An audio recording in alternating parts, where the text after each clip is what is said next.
नमस्कार, morning news में आपका स्वागत है और मैं हूं आपके साथ विनीत। दिल्ली से अरविंद केजरीवाल को लेकर एक चौंकाने वाली खबर सामने आ रही है। जी हां, अरविंद केजरीवाल ने आतिशी को सीएम बनाकर बहुत बड़ी भूल कर दी है। अब अरविंद केजरीवाल बुरी तरीके से फंस सकते हैं। जी हां, अरविंद केजरीवाल के इस्तीफा देने के बाद दिल्ली में सियासी बवाल भले ही शांत लग रहा हो, लेकिन ऐसा है नहीं। केजरीवाल इस्तीफा देकर और ज्यादा बुरी तरीके से फंस सकते हैं। केंद्र की मोदी सरकार ने ऐसा गेम खेला है जिससे अब केजरीवाल अधर में लटक सकते हैं और आतिशी की बल्ले बल्ले हो सकती हैं। अगर ऐसा हो गया तो फिर आने वाले 4 साल तक लगातार आतिशी ही दिल्ली पर राज करने वाली हैं। तो चलिए जानते हैं इस पूरे मसले की पूरी कहानी।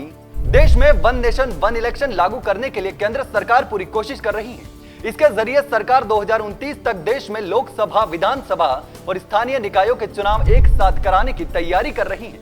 इसको लेकर पूर्व राष्ट्रपति रामनाथ कोविंद की अध्यक्षता वाली समिति ने लोकसभा और विधानसभा चुनाव एक साथ कराने का ब्लूप्रिंट भी तैयार कर लिया है। इसके तहत एक साथ चुनाव कराने के लिए 2029 को निर्धारित तिथि माना जाएगा।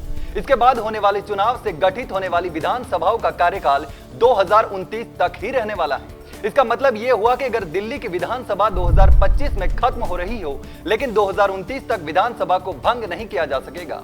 दिल्ली सरकार के भी चुनाव 2029 में ही होंगे। अगर ऐसा हुआ तो 2029 तक आतिशी ही दिल्ली पर राज करने वाली हैं। अरविंद केजरीवाल 4 साल तक इंतजार ही करते रहेंगे।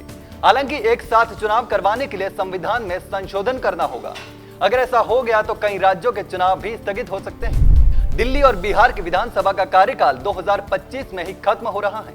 पश्चिम बंगाल, तमिलनाडु, असम, केरल और पुदुचेरी विधानसभा का कार्यकाल 2026 में खत्म हो रहा है। वहीं मणिपुर, गोवा, पंजाब, उत्तराखंड और उत्तर प्रदेश विधानसभा का कार्यकाल मार्च 2027 और गुजरात की विधानसभा का कार्यकाल दिसंबर 2027 तक है। वहीं हिमाचल प्रदेश, मेघालय, नागालैंड, त्रिपुरा, कर्नाटक, तेलंगाना, मिजोरम, मध्य प्रदेश, छत्तीसगढ़ और राजस्थान की विधानसभाओं का कार्यकाल 1 जनवरी 2028 से 19 दिसंबर 2028 के बीच समाप्त होना है। इनके चुनाव लोकसभा चुनाव के साथ 2029 में कराने के लिए टाले जा सकेंगे। आम चुनाव के साथ अरुणाचल प्रदेश, सिक्किम, आंध्र प्रदेश, ओडिशा, जम्मू कश्मीर, हरियाणा, झारखंड और महाराष्ट्र के चुनाव भी कराए जा सकते हैं। ऐसे में अब दिल्ली के चुनाव भी टल सकते हैं। टल गए तो अरविंद केजरीवाल अधर में लटक जाएंगे। एक देश एक चुनाव पर विचार करने के लिए गठित पूर्व राष्ट्रपति रामनाथ कोविंद की अध्यक्षता वाली समिति ने 14 मार्च को अपनी रिपोर्ट राष्ट्रपति द्रौपदी मुर्मू को सौंप दी है। रिपोर्ट के मुताबिक समिति ने एक देश एक चुनाव पर 62 दलों से संपर्क किया था। इनमें से 47 ने जवाब दिया, 32 दलों ने एक साथ चुनाव कराने का समर्थन किया, 15 दलों ने इसका विरोध किया और 15 दलों ने कोई जवाब नहीं दिया। कांग्रेस, आम आदमी पार्टी, बसपा और माकपा ने एक देश एक चुनाव के प्रस्ताव का विरोध किया, जबकि भाजपा और नेशनल पीपुल्स पार्टी ने इसका समर्थन किया। हाईकोर्ट के 9 पूर्व मुख्य न्यायाधीशों ने प्रस्ताव का समर्थन किया, जबकि हाईकोर्ट के 3 मुख्य न्यायाधीशों ने एक देश एक चुनाव के प्रस्ताव का विरोध किया। अब देखना होगा कि कब तक वन नेशन वन इलेक्शन लागू होता है। अगर दिल्ली चुनाव से पहले ये हो गया तो चुनाव टल सकते हैं और अरविंद केजरीवाल को सीएम की कुर्सी के लिए लंबा इंतजार करना पड़ेगा।